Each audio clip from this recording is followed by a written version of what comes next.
Mario, buenas tardes. Hola, hola, hola, ¿se me escucha?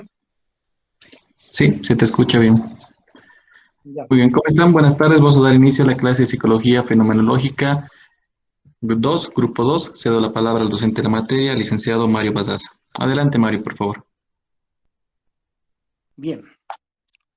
Vamos a proseguir ahora eh, con Harari, las 21 lecciones para el siglo XXI. Eh, a ver, lo que me interesa que ustedes entiendan de este libro es no solamente la parte tecnológica, científica, sino la parte que podríamos llamar moral o ética que encierra este libro. En todos los libros que yo tomo para esta materia, siempre hay una parte ética que es importante, por eso al final de la materia tenemos también un librito específicamente sobre ética, ética y acción de Varela. ¿En qué consiste la ética? Eso lo veremos al final, pero les adelanto. La diferencia entre moral y ética es que la palabra moral, que proviene de mores, tanto en latín como en el antiguo griego, mores significa costumbre, mientras que la palabra ética viene de la palabra ethos, que significa conducta. Una cosa es la conducta que yo quiero tener, que puede concordar o no con la moral, es decir, con la costumbre. Mi conducta no tiene que ver con la costumbre, o sí, yo quiero adaptar mi conducta a la costumbre. Entonces hago lo que se acostumbra. Si se acostumbra a tener sirvientes, yo tengo sirvientes. Nadie me puede criticar porque es la costumbre de una época. Antes del 52 en Bolivia, todavía había servidumbre. Había el campesino, el que se llamaba el Pongo, que era un sirviente del señor. Ha habido servidumbre aquí en Bolivia hasta 1952, lo cual es una barbaridad, es terrible. ¿Sí? Todo boliviano que se sienta bien boliviano debería tener vergüenza de que hasta 1952 haya habido servidumbre en Bolivia. Es por eso que se explica el acento de Evo Morales. Todo esto. Evo Morales tiene razón. Ha habido un aprovechamiento, un sometimiento de la gente indígena. Por ese lado, Evo Morales tiene toda la razón de querer cambiar la política de Bolivia de manera definitiva, porque en el 52 se cambió, pero no definitivamente. Entonces, hay esto, ustedes no tienen la culpa de lo que pasó en el 52, nadie les puede echar la culpa de nada, hace mucho tiempo de esto, pero en el 52 hubo una revolución para que terminara esta servidumbre de la gente campesina, servidumbre real. El pongo era la persona que tenía que estar atento a todo. Era el indiecito que no tenía ni siquiera lugar. Dormía a la puerta de la casa. Si llovía, hacía frío, él se las arreglaba. Él tenía que dormir a la puerta de la casa. Cuando el señor o la señora abrían la puerta, él tenía que levantarse y estar presto para todo lo que se necesite. Eso hubo en Bolivia. En Bolivia se vendían las haciendas con la gente adentro, con los campesinos, con los sirvientes. ¿Sí? Eso ha sucedido. Entonces, desde el punto de vista moral, en ese tiempo muchas personas se sentían morales porque era era lo usual, si tenías una hacienda, tener campesinos y sirvientes. Se usaba, entonces nadie se sentía mal por eso. ¿Sí? Los señores de la hacienda, antes se vivía más en las haciendas que en el centro. En Cochabamba la ciudad no era muy visitada por la gente rica. La gente rica vivía en sus haciendas. Algo muy parecido que ha pasado en Europa también. En Rusia nadie vivía en el centro de Moscú, la gente vivía en las haciendas, las grandes haciendas. Entonces, en la hacienda, eh, la gente a veces invitaba a otros amigos a la hacienda. Se podían quedar ahí el fin de semana. Y cuando los señores bebían,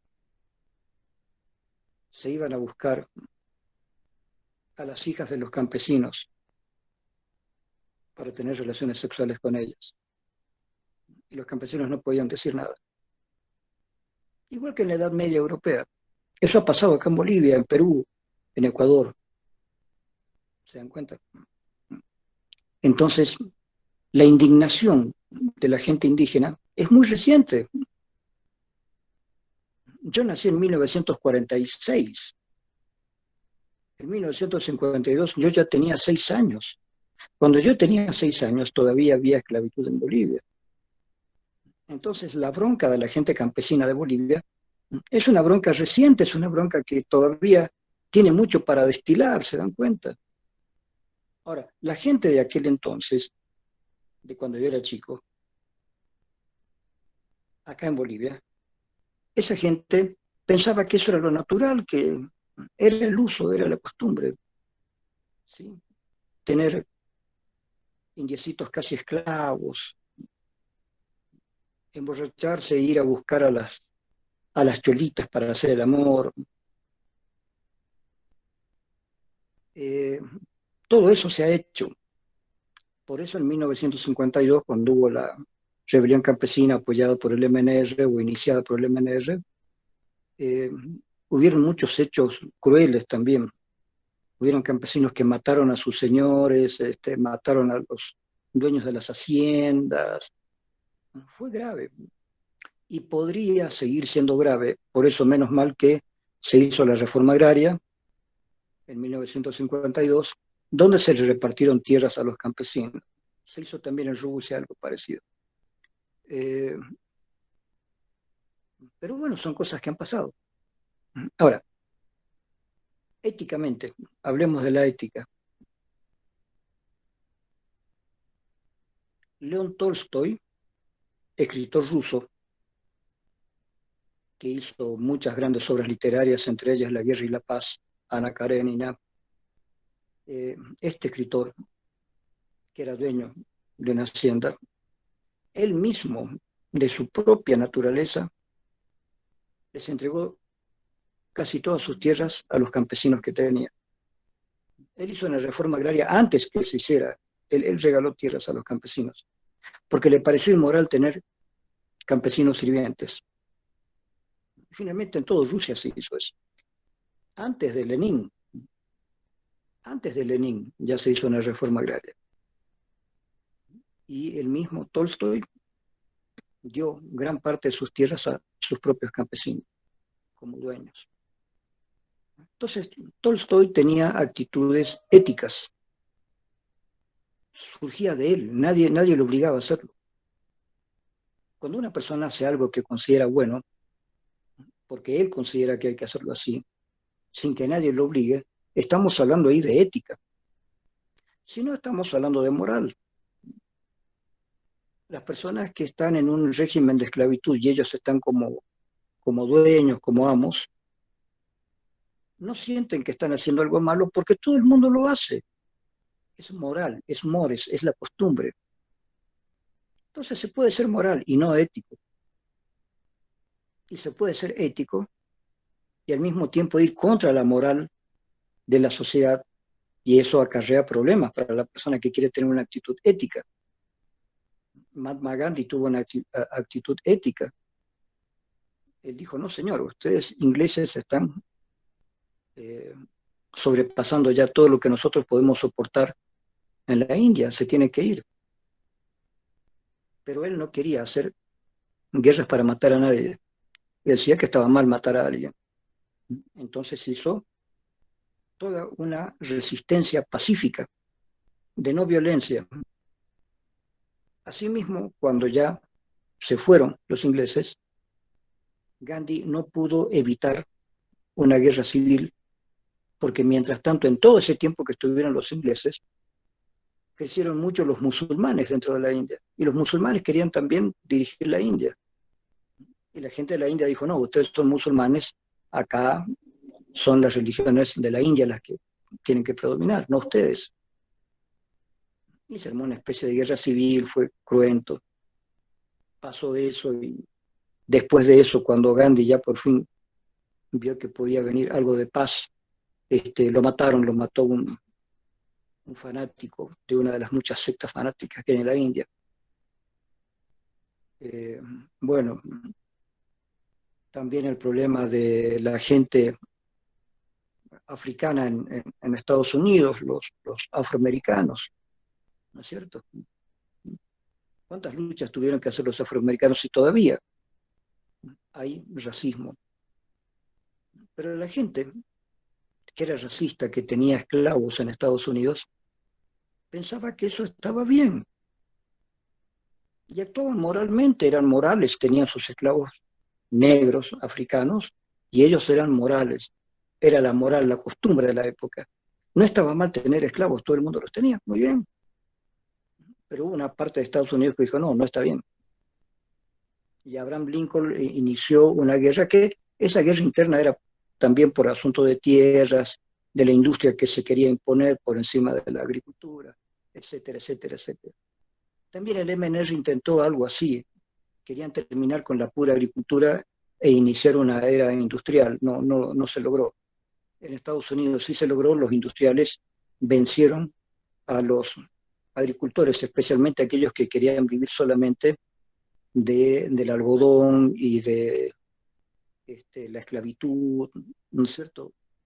Que les pareció a muchos norteamericanos que esa vida de los que tenía muchas haciendas, con gente africana esclava, que era una vida cómoda porque tampoco producía mucho para el país.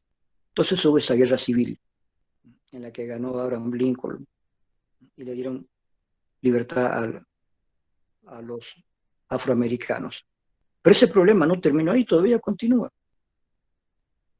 ¿El racismo es moral o es inmoral? Para la gente antes era moral, estaba normal. Eso es de moral, acomodarse a las reglas de la época. Entonces muchas personas se sentían morales porque a lo mejor lo máximo que hacían era tratar bien a sus esclavos. No les parecía inmoral tener esclavos, les parecía moral tener esclavos, pero además les parecía moral tratarlos bien. ¿Sí? Gente moral. Pero una persona con ética pensaba, no es moral, ni siquiera es ético tener esclavos. Entonces esa persona lucha contra la esclavitud. Para que se den cuenta un poco la diferencia. Entonces, mi propósito en la FENO 2 es no solamente echar una mirada sobre el futuro. La FENO 2 comenzó desde el principio así. Fenomenología 2 yo la tomé como una mirada sobre el futuro. Previamente, cuando yo daba FENO 1 y FENO 2, la FENO 1 era toda una estructura filosófica para encarar lo demás y tenía que ver más que nada con la clínica. FENO 1 y FENO 2 tenían una mirada clínica. Entre el conductismo y entre el psicoanálisis, la FENO 2 indicaba un tercer camino abierto. Por eso yo hice mi tesis sobre Ronald Lines, mostrando de que habían otros caminos terapéuticos. No necesariamente el psicoanálisis, que me parecía muy fantasioso, ni el conductismo, que me parecía muy agresivo. ¿Sí? La fenomenología siempre ha estado unida a un tercer camino que tenía que ver mucho también con la teoría de la comunicación que usó Ronald Lines, ¿no es cierto? La teoría de Palo Alto, todo esto. Todo esto estuvo de moda en un momento determinado y yo lo tomé en mis manos cuando tuve FENO 1 y FENO 2. Sucedió que después otro colega tomó la FENO 1 y en la FENO 1 mezclaba todos los temas. Entonces yo decidí que la FENO 2 tuviera otra característica. Y es la característica que le he dado ahora, una mirada hacia el futuro. ¿Qué puede pasar en el futuro? ¿Y cómo nos podemos preparar para ese futuro? Que no se detiene. Siempre hay un futuro, por supuesto ustedes me dirán, pero siempre hay un futuro, Mario. Claro, siempre hay un futuro. Pero el futuro es cada vez más previsible, cada vez más rápido, y en algunos puntos cada vez más hermoso y también cada vez más peligroso. Las dos cosas al mismo tiempo. He tomado Alvin Toffler durante años. Cuando lo descubrí Alvin Toffler, yo trabajaba en publicidad y un tipo de una alta gerencia de esa empresa me vio siempre en las charlas que teníamos, en los diálogos, Me dijo, yo veo que usted es muy lector, lee mucho, está enterado de muchas cosas. Dígame qué piensa de este libro. Y me dio el libro de Alvin Toffler, el primero de los libros, de los tres grandes libros que escribió Alvin Toffler, El shock del futuro, Future Shock. Me lo dio en inglés, no leo muy bien en inglés, pero más o menos lo agarré y me impresionó mucho, me impresionó mucho. Entonces traté de comprarme todos los libros de Alvin Toffler que encontrara. Incluso Alvin Toffler vino a Bolivia, vino a Cochabamba, y yo fui a verlo. Si no pude charlar con él, pero estuvo en su conferencia. Eh, Hice alguna pregunta. Pero Alvin Toffler representaba mucho de lo que yo pensaba. La preocupación por un futuro que es cada vez más acelerado, que es cada vez más tecnológico y para el cual la mayoría de la gente no está preparada. ¿Sí? Seamos sinceros, yo mismo, a pesar de que me encanta todo esto, no estaba preparado para las clases virtuales. Yo hago esto de las clases virtuales con ayuda de aquí, de allí, de allí, pero me di cuenta que no es tan fácil este asunto de las clases virtuales. Eh, no es fácil en el sentido de la costumbre mía de muchos años de docencia a tener las clases presenciales, donde uno charla, dialoga con los alumnos, están ahí los alumnos, uno puede ver en sus caras. Si yo veo que los alumnos están aburridos, busco otras tres estrategias de charla para que la gente se despierte, dialogamos. ¿Sí? En la clase presencial es linda, en la clase virtual no es tan posible esto. Incluso más, les digo lo siguiente, que me ha sucedido, posiblemente a ustedes también les puede suceder.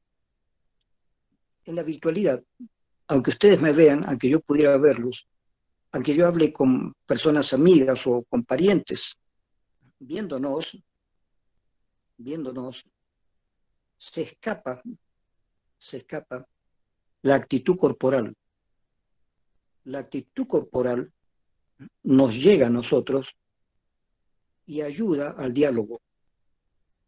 La actitud corporal de otra persona me da a mí la pauta de que si esa persona está triste o está enojada o está alegre, está feliz.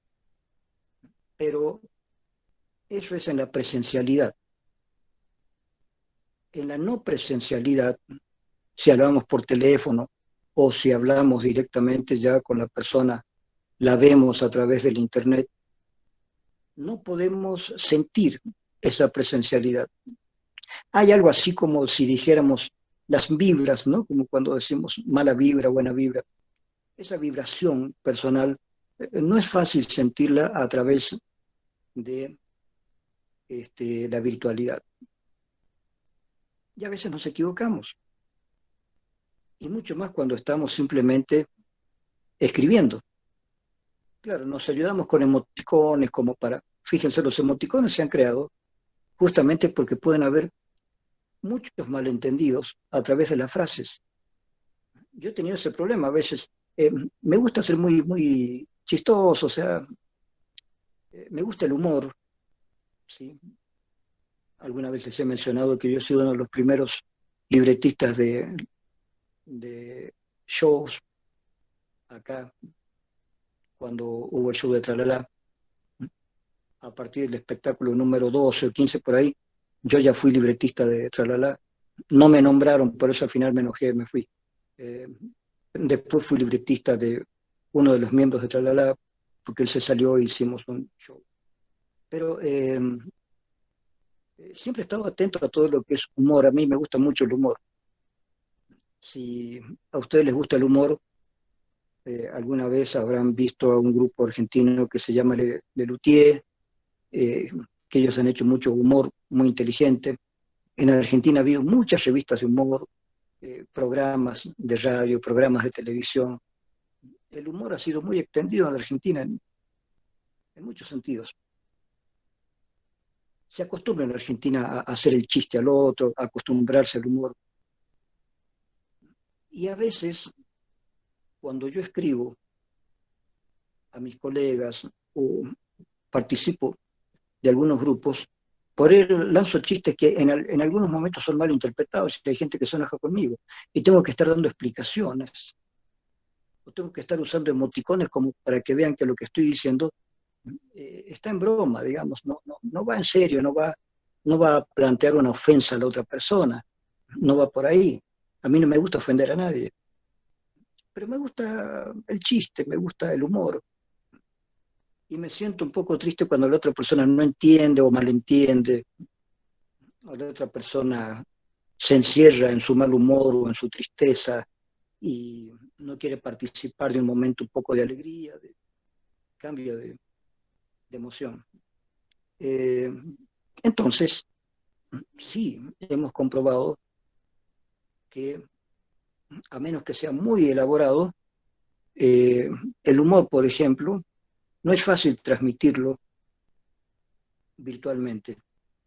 Hay muchas cosas que no se pueden transmitir virtualmente. Y a veces pueden haber malentendidos o el mensaje que uno quiere dar no sale bien, digamos, no sale redondo, digamos, no sale con todo el cuerpo, porque uno no está ahí presencialmente para animar a los demás y que los demás entiendan.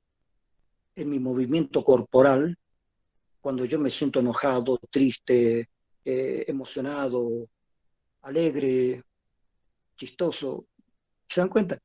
El cuerpo dice mucho, la expresión facial dice mucho, pero todo esto, al ver una cara en dos dimensiones, se pierde mucho. Por eso es que los actores de cine tienen que ser bien dirigidos por tipos que saben mucho acerca de cómo se ve la expresión final en una pantalla plana, en una pantalla que no representa la tridimensionalidad. ¿Sí? Yo creo que los lentecitos tridimensionales no sirven para nada, eso no es útil. Entonces, cuando nos vemos reducidos a dos dimensiones, ahí se pierde mucho de la expresión facial, corporal. Eh, entonces, la Feno 2, la Feno 2, yo le he cambiado mucho y trato de transmitir un poco mi emoción y mi alegría por el futuro. Eso ha pasado siempre en la Feno 2. Yo transformé a la Feno 2 en una materia de futuro. Yo le cambié el plan a la Feno 2 con autorización de los que eran autoridades en aquel momento. Yo dije, ¿puedo cambiar el plan global de la FENO 2? Sí, puede cambiarlo. Esto es, ¿me lo aceptan? Sí, se lo aceptamos. Y con ese plan yo rendí examen de competencia para la FENO 2. Yo soy titular en la FENO 2 con mi propio plan de la FENO 2. Ahora, ¿qué pasa? Hace tiempo que vengo cambiando los libros. El único que ha ido quedando es el de Alvin Toffler. Y he ido un poco cambiando los temas, pero ahora nos encontramos realmente en un momento bastante difícil, bastante difícil. Y por eso yo quisiera que lean ustedes varios libros de Harari. Yo les doy las 21 lecciones del siglo XXI porque es uno de los últimos libros hechos. Harari ha seguido haciendo charlas, conferencias, hay reportajes, ha seguido charlando ahora. Pero como libro, el último que salió fue de las 21 lecciones para el siglo XXI, por eso quiero que lo lean. Pero sería bueno cuando tengan tiempo, lean otros libros de Harari, ¿sí? Especialmente los que tienen que ver no con la historia feudal ni nada, sino el Homo Deus y de animales a dioses. Si leen de animales a dioses, Homo Deus y 21 lecciones, suficiente. Ahí van a tener un panorama muy interesante que nos da Harari de cómo comenzó el ser humano, su existencia en la Tierra, cómo estamos actualmente y hacia dónde podemos ir. El futuro es hermoso y al mismo tiempo es terrible. Yo me preocupo a veces por la gente joven de hoy, porque tiene un futuro bastante incierto, que por una parte promete mucho a nivel tecnológico, pero por otra parte, como vemos, también hay riesgos. Siempre hay riesgos en el futuro, pero parece que ahora hay más riesgos que antes. Uno de esos riesgos ya cayó, que es el de la pandemia, que ha agarrado a todo el mundo así de sorpresa.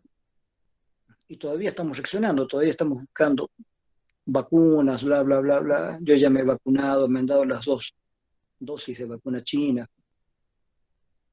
No estoy hablando en chino hasta ahora, así que no parece que haya ningún problema por ahí. Pero justamente hoy estaba charlando con una persona y estábamos hablando de lo siguiente. Los chinos están muy bien ahora. Los chinos fueron los que sufrieron la pandemia en primer momento, pero ahora ya están bien. ¿Cómo hicieron? No lo sé, la verdad. Pero están bien. No usan barbijo, han hecho, este, han hecho festivales, cantidad de cosas como para que veamos que ellos se juntan, que ya casi no hay problema. En la mayor parte de la China, la gente ya se ha liberado del barbijo. Es decir, han hecho un esfuerzo tremendo. Son millones y millones y millones de chinos. Y políticamente están bajo el comunismo, aunque económicamente comparten también actividades capitalistas. Una situación medio rara la de los chinos. Se podría decir que es un comunismo político ayudado por un capitalismo económico. Situación un poco rara. Pero se las arreglan.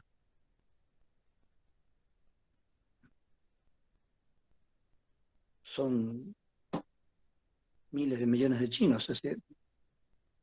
Es tremendo poder manejar un país tan enorme. No cabe a veces en la cabeza de cada uno cómo se puede manejar un país tan grande. Por supuesto que es un país muy disciplinario y los chinos están acostumbrados desde hace muchísimos años a todo lo que es disciplina, a todo lo que son gobiernos un poco tiránicos, gobiernos muy verticales. Ya están acostumbrados, es una tradición de la China, obedecer, seguir reglas. Eh,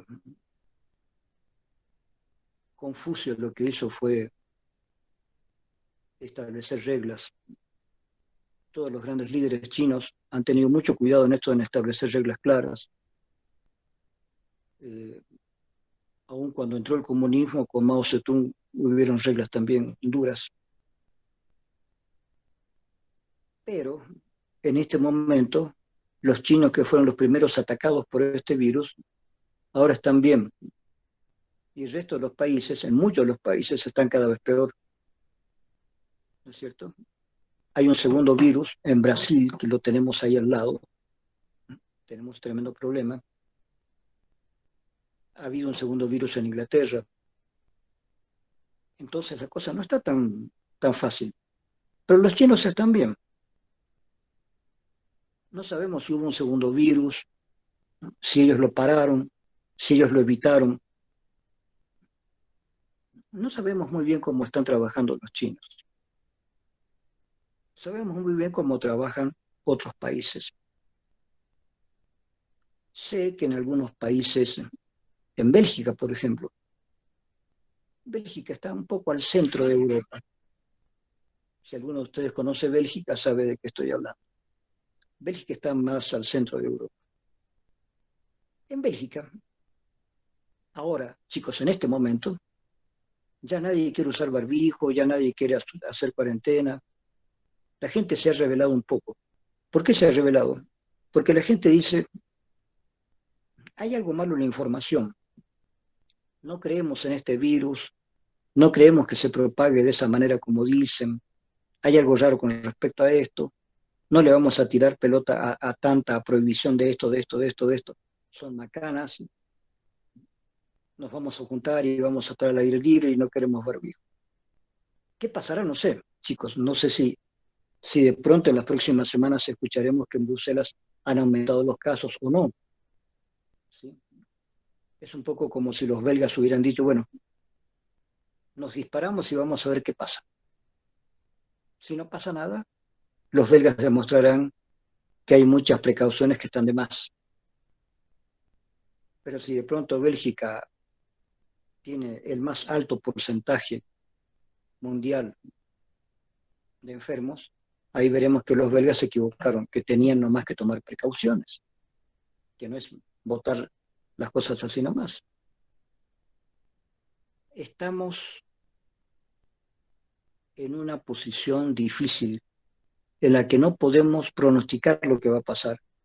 Esto no pudo ser pronosticado, o tal vez pudo ser pronosticado por pequeños grupos de científicos que sabían lo que podía pasar.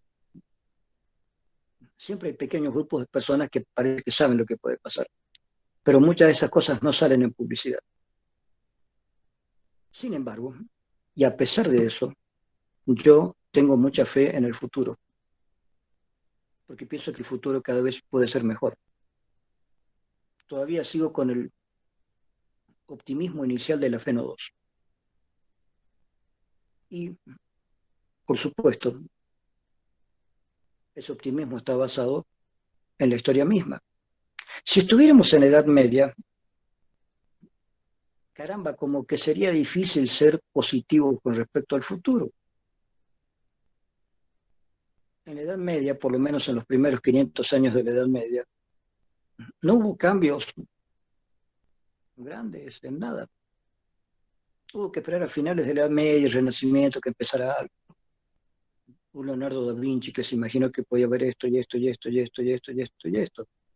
El Leonardo da Vinci, inventor e ingeniero, ha sido mucho más grande que el Leonardo da Vinci pintor. No pintó muchas obras Leonardo, pero hizo sí muchos proyectos, que lamentablemente la tecnología de la época no lo ayudó, pero él hizo proyectos. Él hizo el proyecto del avión, del submarino, del auto, de todo. Es un tipo que se imaginó todo, previó todo lo que iba a pasar, capo, absoluto. Pero no habían los medios y no había la gente preparada para ayudarlo. No habían los medios tecnológicos. Pero fíjense, si pensamos, siempre hay que pensarlo, si pensamos en el automóvil, gran cosa.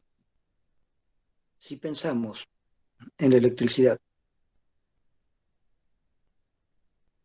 si pensamos en el teléfono y en los aviones, ustedes se van a dar cuenta que todas esas cosas que sucedieron a principios del siglo XX han sido grandiosas, cambiaron para siempre la historia.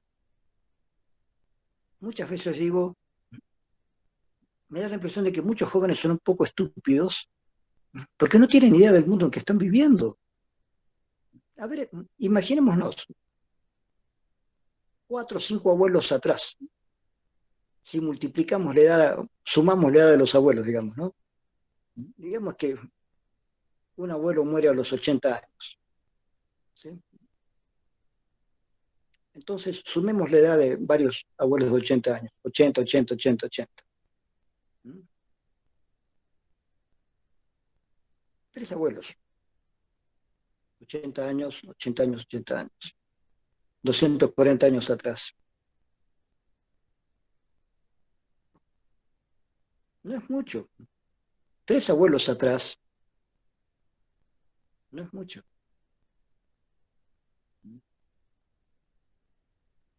300 años atrás,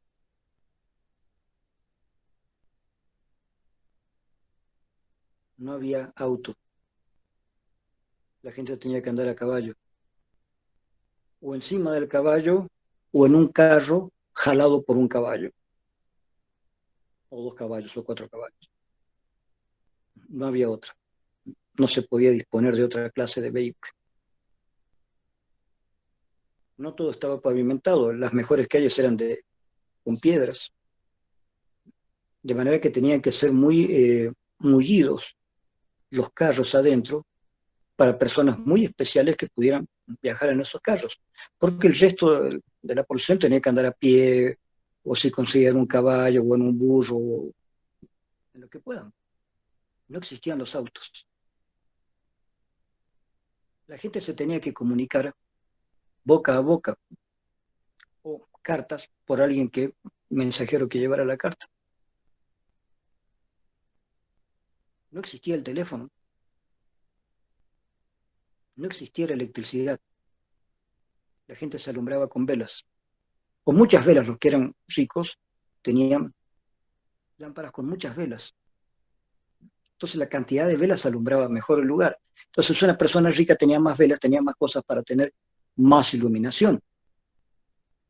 Y si eras pobre tenías que tener una velita ahí en tu comedor, en tu cocina, en tu cuarto. Había que leerlo. Los grandes lectores leían en la noche con velas, escribían con su vela y con su pluma, pluma, pluma, pluma de ganso.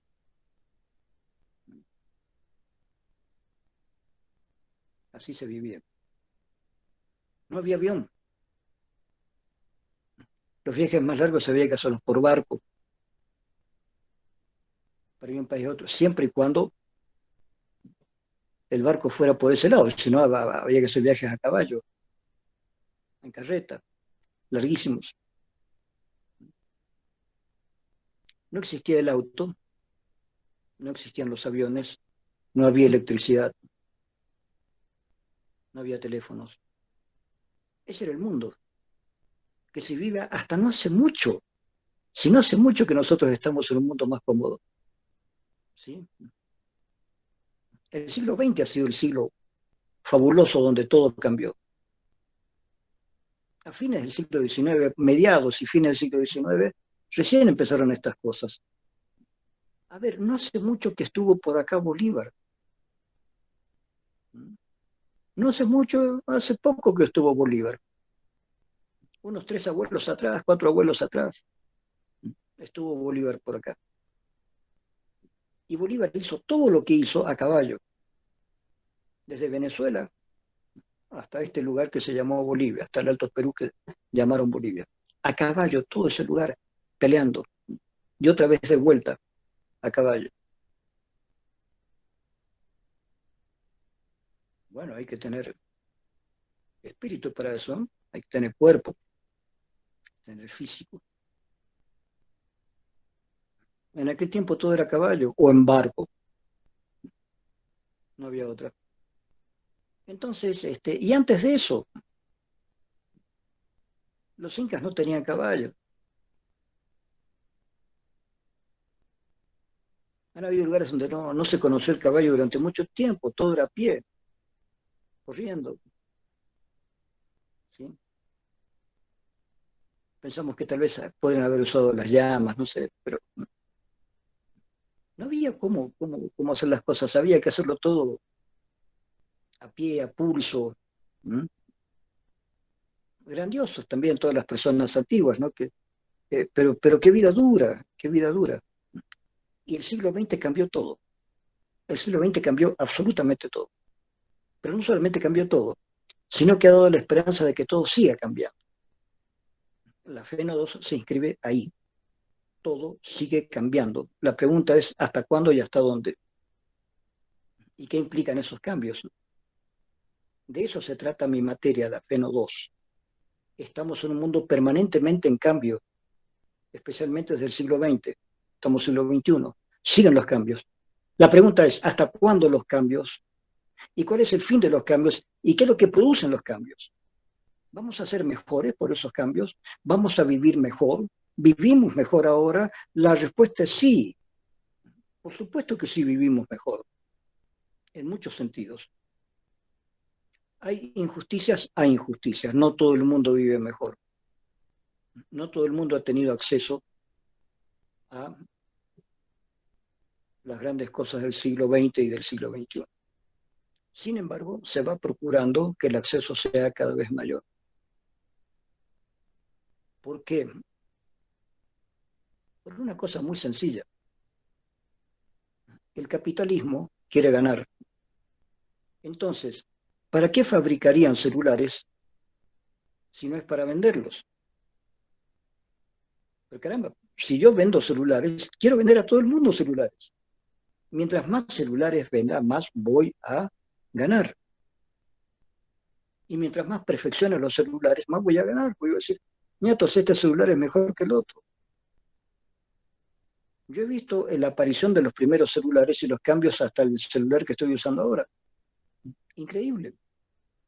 Absolutamente increíble. Para mí el mundo es increíble. ¿Sí? Desde que nací hasta este momento que estoy viviendo, todo han sido cambios, cambios, cambios, cambios permanentes. Cambios tecnológicos, cambios políticos, cambios en la filosofía, en la literatura, en el arte. Yo he vivido una época de cambios permanentes. Y eso es lo que quiero transmitir en mi materia, ¿se dan cuenta? Y si ustedes, jóvenes, no están dispuestos al cambio, ustedes tendrían que cambiar de carrera. ¿Sí? No soporto a un psicólogo que no esté atento a los cambios. Es así, sencillamente, se los digo directamente. No soporto a un psicólogo que no esté atento a los cambios. Un psicólogo que no lea, que no esté atento, que no sepa, que no esté enterado, por lo menos, de todos los cambios que han habido, los que hay y los que pueden haber, en mi concepto no merece ser un psicólogo. Podría ser, no sé, profesor de geografía, o sea, no sé, no me imagino qué podría ser. Porque hoy en día todo el mundo está atento a los cambios. Los cambios se han impuesto de tal manera que todo el mundo está atento a los cambios. Y saben que va a haber cambios. Ahora, ¿esos cambios pueden ser buenos o malos? Sí, de acuerdo. De acuerdo. En lo único que estoy cambiando mi materia es admitir que no todos los cambios son benéficos. Admitir que no todos los cambios a lo mejor van a ser para el bien. Por eso es que estoy incorporando este librito de Harari, porque Harari es un historiador, no es un futurólogo. ¿Sí? Se podría decir que Alvin Toffler inició algo de lo que alguna vez se llamó futurología. La palabra se eliminó porque la futurología, que comenzó en los años 60 por ahí, se pensaba que se podía hacer futurología con las computadoras, que gracias a las computadoras podíamos ver qué iba a pasar en el futuro.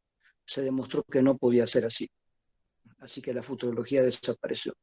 Pero sí la reflexión sobre el futuro, lo que tal vez podría suceder a partir de lo que está sucediendo. Pero no siempre lo que va a suceder es bueno. Y esta es la diferencia, este es el cambio de paradigma, que ha habido en los últimos tiempos. Y si yo les doy Harari es justamente por eso, por el cambio de paradigma. ¿Cambio de paradigma qué significa? ¿Va a haber un futuro tecnológico? Sí, claro que sí. ¿Ese futuro es bueno? No lo sé. Por primera vez estoy diciendo, no lo sé. ¿No es cierto? No lo sé.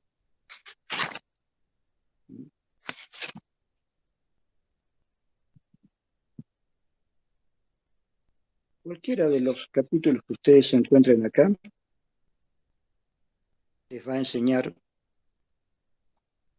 que estamos en cambio permanente.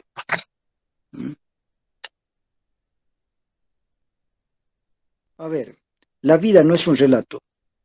Esto está en el capítulo 20 de significado. ¿Quién soy? ¿Qué debo hacer en la vida? ¿Cuál es el sentido de la vida? Los humanos han estado formulándose estas preguntas desde tiempo inmemorial. Cada generación necesita una respuesta nueva, porque lo que sabemos y lo que no sabemos va cambiando.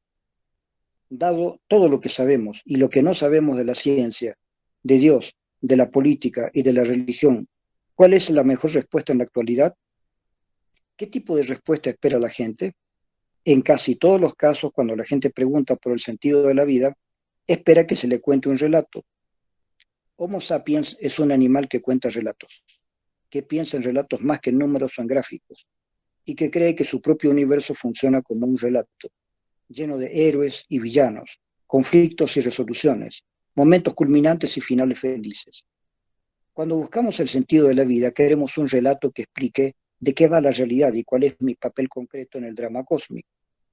Este papel me convierte en una parte de algo más grande que yo y da sentido a todas mis experiencias y elecciones. Un relato popular que se ha contado durante miles de años a miles de millones de humanos ansiosos explica que todos formamos parte de un ciclo eterno que incluye y conecta a todos los seres. Cada ser cumple una función distintiva en el ciclo. Comprender el sentido de la vida significa comprender la función única de cada uno y llevar una vida satisfactoria significa cumplir dicha función.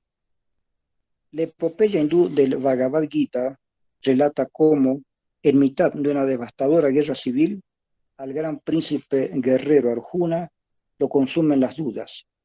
Viendo amigos y a familiares en el ejército contrario, vacila antes de luchar contra ellos y matarlos.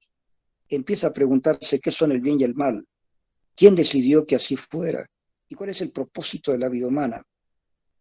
Entonces, el dios Krishna le explica a Arjuna que dentro del gran ciclo cósmico, cada ser pone su dharma único, el camino que debe seguir y los deberes que debe cumplir.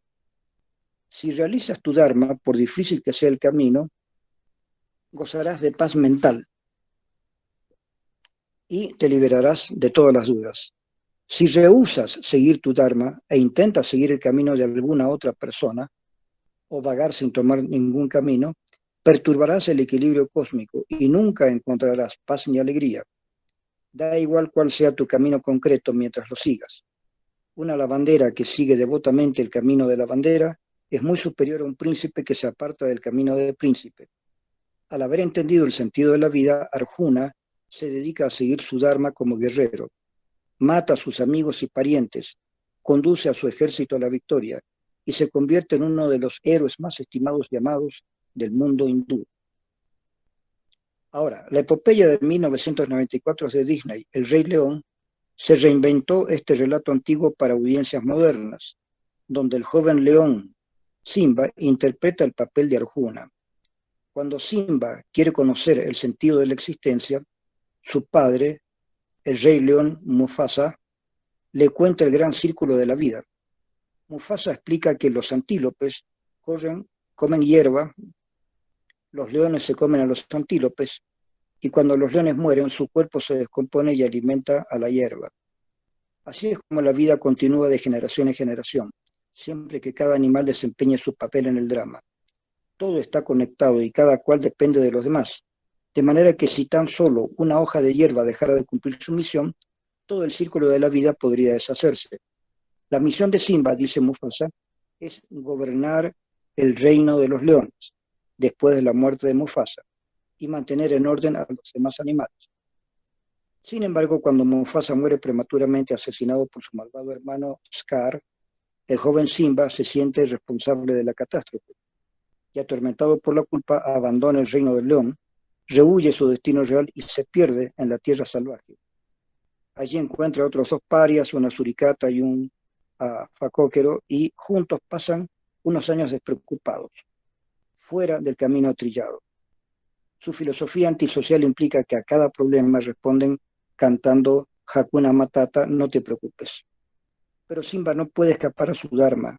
Cuando madura, cada vez está más preocupado al no saber quién es y qué debe hacer en la vida. En el momento culminante del film, el espíritu de Mufasa se le revela a Simba en una visión y le recuerda el círculo de la vida y su identidad real. Simba también se entera de que en su ausencia el malvado Scar ha ocupado el trono y ha dirigido mal el reino, que ahora padece mucho debido a la discordia y a la hambruna. Simba comprende por fin quién es y qué debe hacer. Retorna al reino del león, mata a su tío, se convierte en rey y restablece la armonía y la prosperidad. La película termina con un orgulloso Simba presentando a su heredero recién nacido a los animales reunidos, lo que asegura la continuidad del gran círculo de la vida. Bla, bla, bla, bla. Entonces,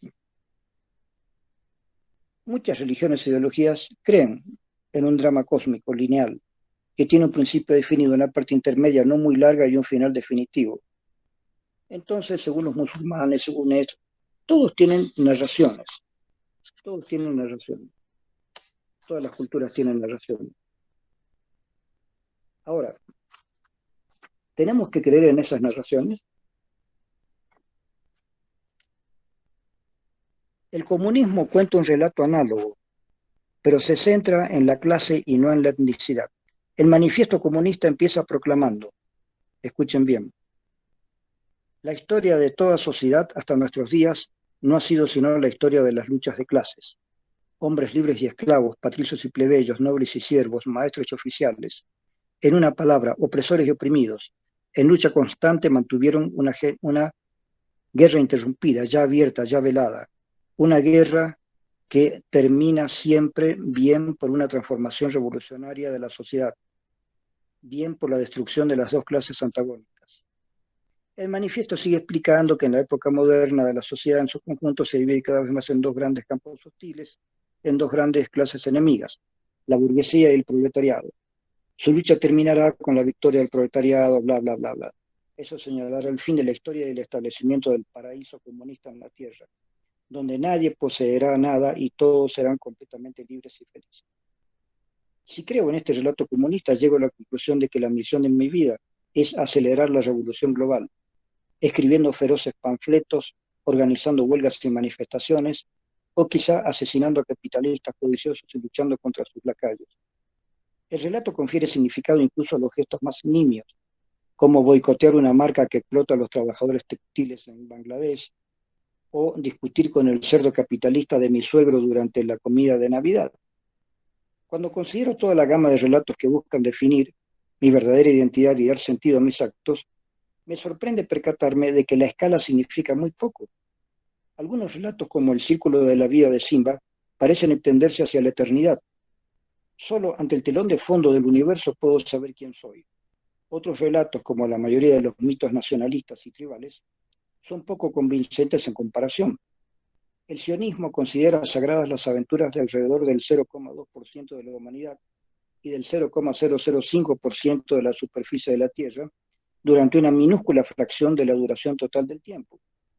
El relato sionista no atribuye ningún significado a los imperios chinos, a las tribus de Nueva Guinea, ni a la galaxia de Andrómeda, y tampoco a los incontables eones que transcurrieron antes de la existencia de Moisés, Abraham y la evolución de los simios. Fíjense que Harari es judío, y en ese ejemplo que nos da, se está matando de risa de el relato judío, ¿cierto? Que el relato judío dice, supone que es el relato de la humanidad, cuando en realidad desconoce todo lo que ha habido antes, lo que hubo después, lo que había alrededor, ¿no es cierto? Entonces, esta miopía puede tener repercusiones graves. Por ejemplo, uno de los mayores obstáculos para cualquier tratado de paz entre israelíes y palestinos es que los israelíes no están dispuestos a dividir la ciudad de Jerusalén. Aducen que esta ciudad es la capital eterna del pueblo judío. Y sin duda no es posible transigir en algo que es eterno. ¿Qué son unas pocas personas muertas en comparación con la eternidad? Desde luego, esto es una completa estupidez. La eternidad tiene como mínimo 13.800 millones de años, la edad actual del universo. El planeta Tierra se formó hace unos 4.500 millones de años, y los humanos han existido durante al menos 2 millones de años. En cambio, la ciudad de Jerusalén se estableció hace solo 5.000 años, y el pueblo judío tiene a lo sumo 3.000 años de antigüedad. Lo que difícilmente cumple son los requisitos de eternidad. Entonces, vean cómo Harari, hablando de manera coloquial, se caga de risa hasta de sus propios parientes judíos. Dice, no hay ningún relato que sea convincente. Son relatos que la gente se ha hecho. Todos necesitamos relatos históricos, no solamente históricos de lo que pasó, sino de lo que podría pasar. ¿No? Jesucristo va a volver, va a matar a los malos, los buenos van a ir al cielo, los malos van a ir al infierno. Yo no puedo creer eso. No me suena. Ahora, hay relatos de la India que me parecen interesantes, tampoco sé si creerlos, pero son por lo menos más amplios, ¿sí? Que especulan de millones y millones de años. Dios, lo que sería el Dios para ciertos conceptos hindúes antiguos, Dios es algo que no está ni en el tiempo ni en el espacio, no es material. En un momento determinado, ese Dios invisible, que está recogido sobre sí mismo, se despierta como una gran explosión, como el Big Bang, y empieza toda la materia, todo el universo se forma, y empieza una gran evolución enorme. Al final de esa enormidad de tiempo y espacio, que pueden ser millones de millones de millones de millones de años, ese Dios se va a cerrar sobre sí mismo otra vez y desaparece todo. Desaparece el universo, desaparece todo. El todo se convierte en nada, pero dentro de esa nada está ese Dios escondido ahí. Hasta cuando ese Dios se le ocurra otra vez manifestarse. Y empieza otra vez el universo de millones y millones y millones de años. Y mientras tanto, los seres humanos no podemos vivir millones de años. Vivimos un tiempo, morimos, vamos a un cierto lugar después de la muerte, hemos cumplido un ciclo, aprendemos cosas, reencarnamos otra vez y hacemos una experiencia. Morimos, vamos a ese lugar, aprendemos cosas, reencarnamos otra vez y vamos perfeccionándonos a nosotros mismos, se va perfeccionando la humanidad y se va perfeccionando todo el esquema de ese Dios que se ha materializado.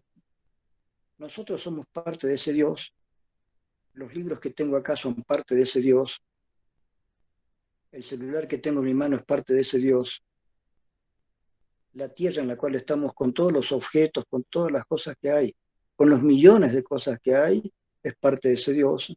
El universo que podemos contemplar es parte de ese Dios.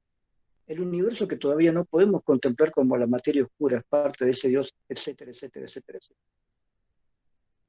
Todo está materializado, pero toda esa materia en algún momento se va a restringir y va a ser otra vez el Dios absoluto, invisible, inmaterial.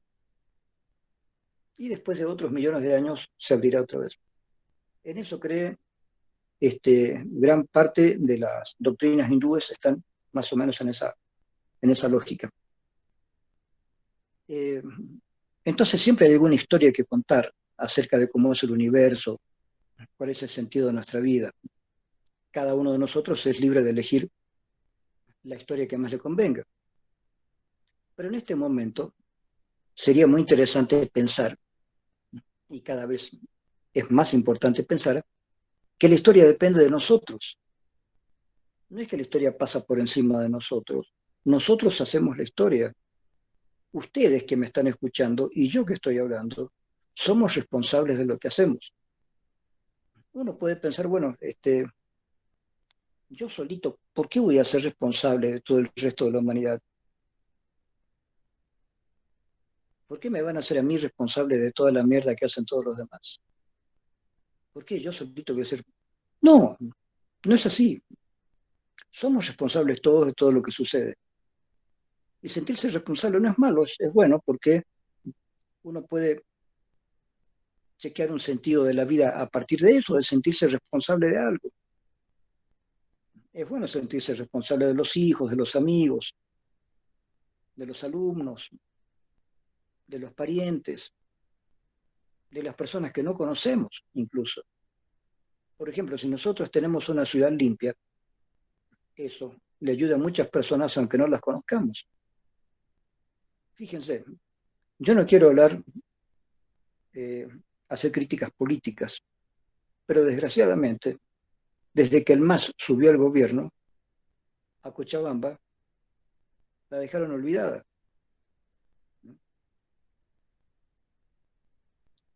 ¿Cuántos años tuvo el MAS? 15 años, 18 años, 20 años. En todo ese tiempo, nadie se ocupó de arreglar de una vez el problema de cara a cara, por ejemplo. Es imposible para cualquier país racional que un grupo de vecinos se apodere del botadero y cuando le dan la gana, no te dejan llevar la basura al botadero y toda la ciudad tiene que sufrir por la basura expuesta. Porque hay un grupo de tipos que se les ocurre que no quieren que se eche la basura ahí y listo. Cuando ese lugar tendría que ser un lugar para botar la basura y no debería haber nadie viviendo ahí por lo menos a 3 kilómetros a la redonda. Por lo menos. Y ese lugar debería ser un lugar exclusivo de la alcaldía. para que la alcaldía bote la basura ahí. Y es más, ya a estas alturas, ya hace más de 20 años que debería haber sucedido esto, pero ya a estas alturas, la alcaldía debería haber contratado, porque ya hubieron ofertas, debería haber contratado a una compañía que puede reciclar la basura. La basura se la divide, se la recicla y el reciclado le pueden pagar a la alcaldía un monto y la compañía recicladora se lleva el resultado del reciclaje, que pueden ser placas para hacer paredes o cualquier cosa. Con la basura reciclada se pueden hacer un montón de cosas. Yo entiendo que vinieron japoneses, creo que han venido algunas compañías, a decirle a la alcaldía, podemos acá reciclar la basura. Pero ellos se querían llevar el negocio del reciclado. Y parece que la alcaldía no quiso, porque la alcaldía quería participar en el negocio. Y se acabó, no hubo reciclado de basura. Pero el reciclado de basura es importante en todas partes del mundo. Los suecos tienen recicladores de basura y funcionan tan bien de que ya no hay basura para reciclar en Suecia. Y hace unos años atrás Suecia puso a disposición de otros países sus recicladoras de basura, porque ellos ya no tenían más basura que reciclar. Entonces, si comparamos Suecia con Cochabamba, donde hay un montón de gente ignorante que creen que pueden ser dueños de la basura, el lugar de la basura. Nosotros nos vamos a hacer dueños de este lugar donde se bota la basura y no vamos a permitir que se bote la basura acá. Eso es marciano, eso es... Realmente hay gente extraterrestre acá en Bolivia. Eso no puede suceder. Es así de simple. No puede suceder. Es inhumano, en todo el sentido de la palabra de inhumano. No puede ser que hay gente que se agarre el sitio donde tiene que ir la basura. El basurero es nuestro, el basurero de Cochabamba es nuestro. ¿Cómo es eso? No los vamos a dejar pasar. Queremos esto y esto y esto y esto. ¿Cómo es posible?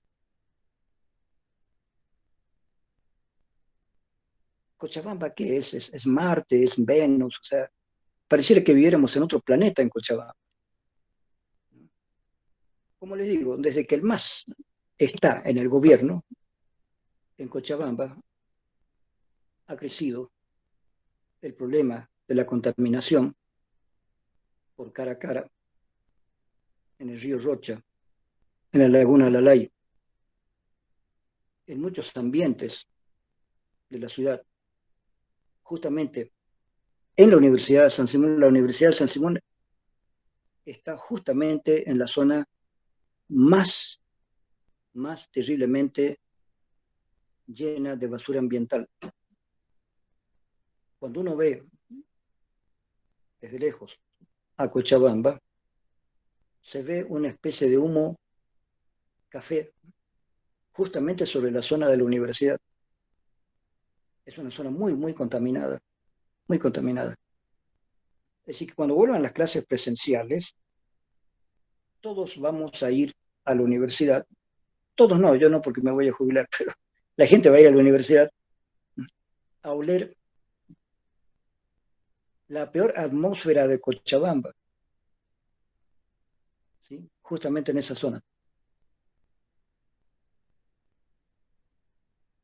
¿Qué pasó? ¿Qué pasó? Misicuni. Yo llegué en 1970 a Bolivia, hace 51 años atrás. Se estaba hablando de Misicuni. Ya se hablaba. Ya está por salir, ya está por salir.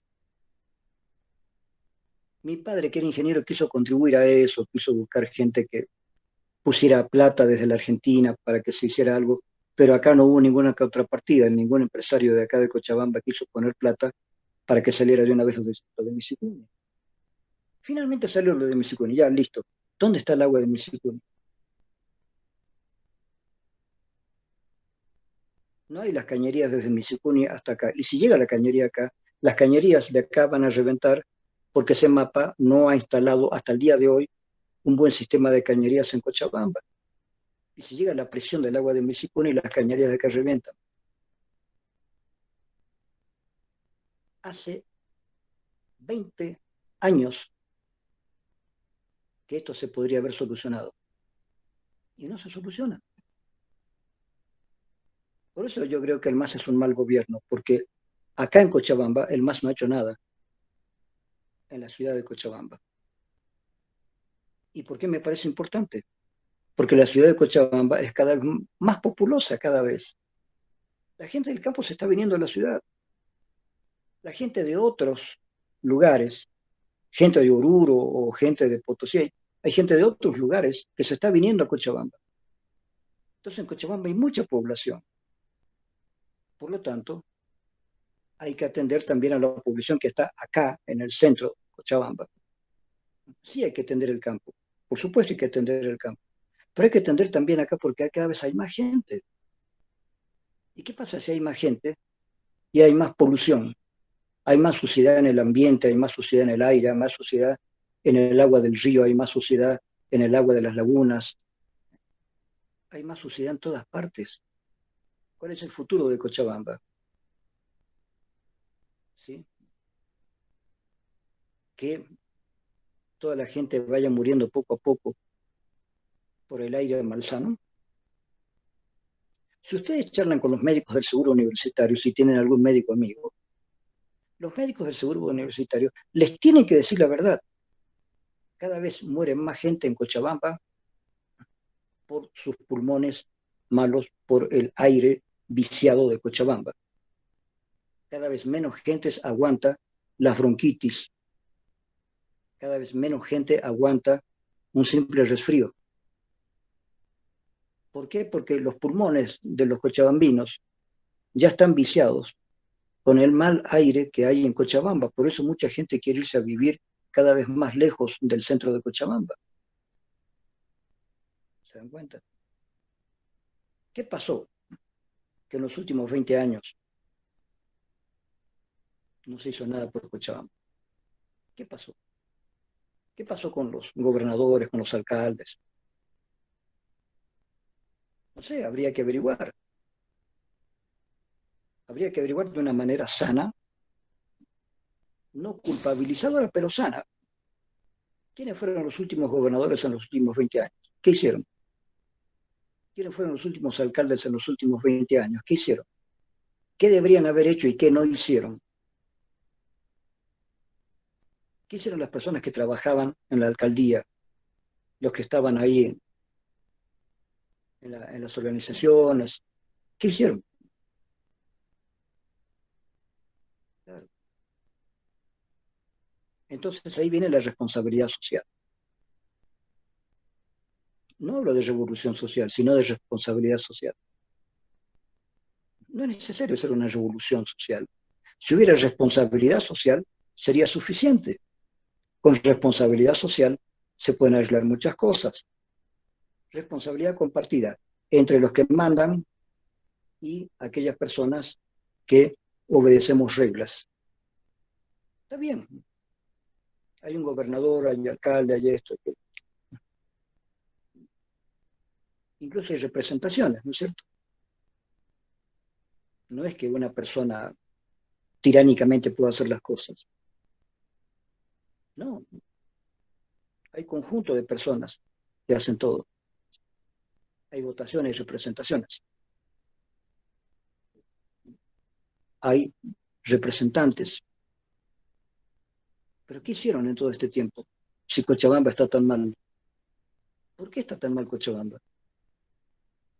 Y eso se lo tienen que preguntar a ustedes, porque ustedes viven acá en Cochabamba igual que yo. Son más jóvenes. ¿En qué están pensando ustedes? ¿Qué hacen ustedes? ¿Qué hacen la mayoría de ustedes aparte de nada? Esas son las preguntas que deberían hacerle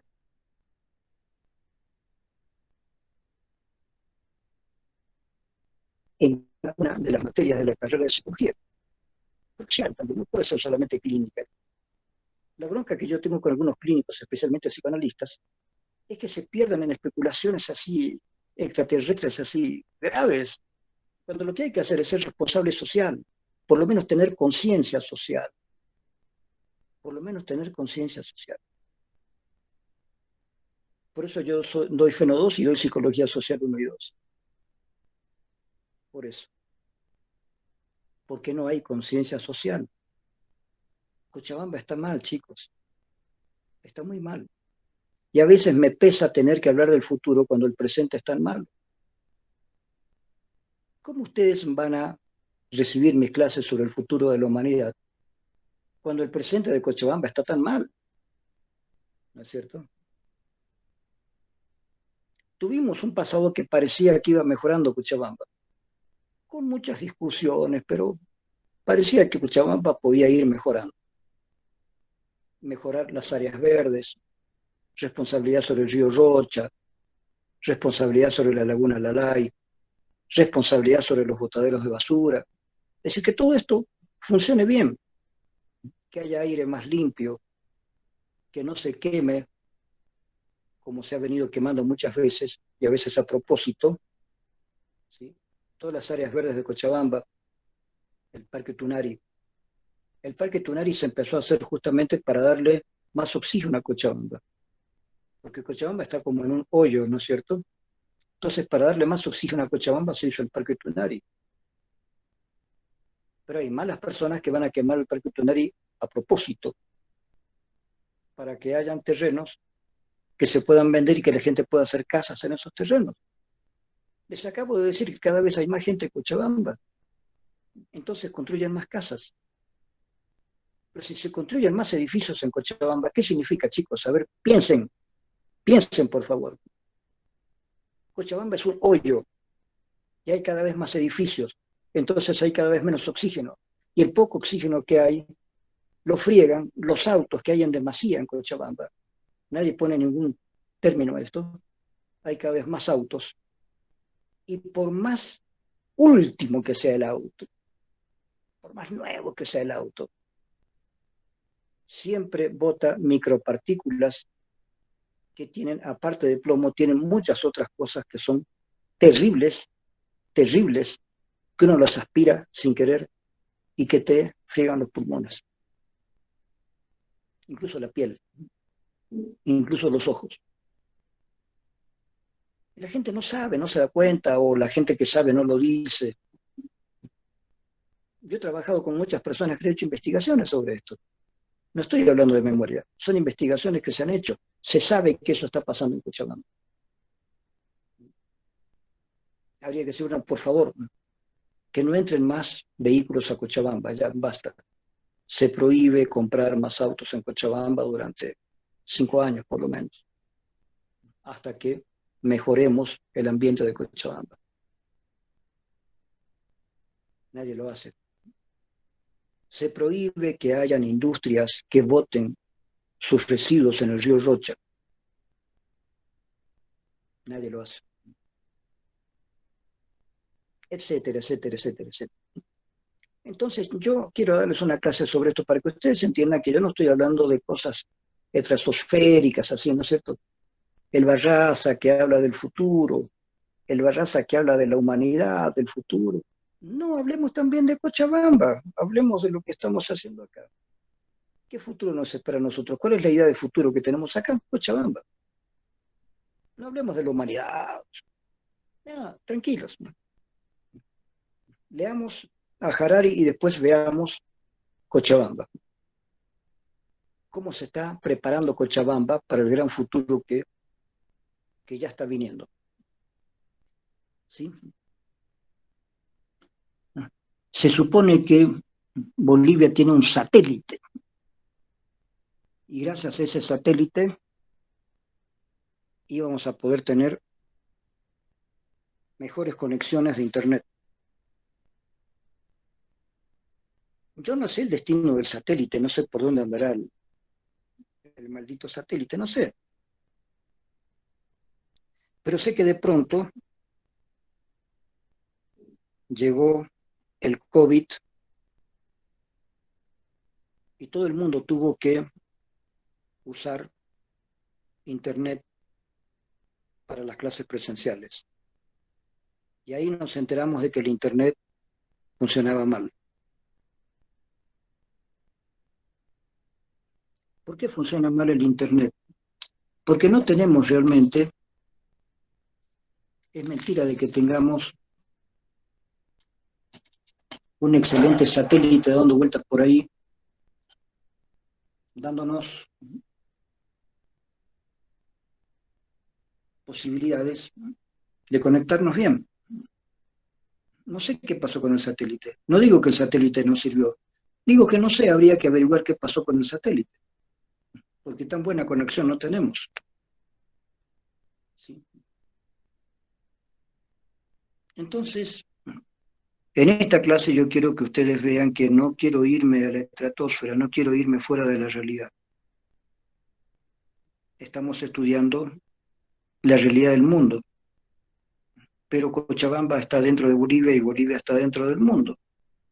Entonces, de vez en cuando preguntémonos si Cochabamba está preparada para toda esta explosión de futuro que está apareciendo en todo el mundo, ¿no es cierto?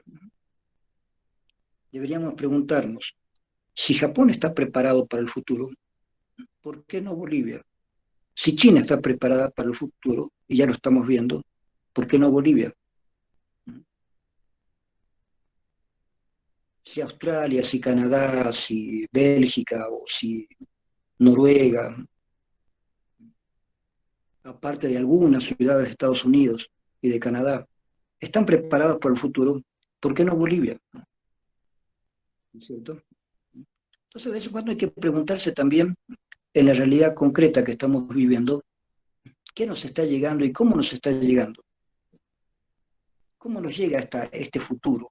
¿Cómo nos llega todo lo que tiene que ver con Internet? ¿Cómo nos llega todo lo que tiene que ver con esto? Y fíjense, algo que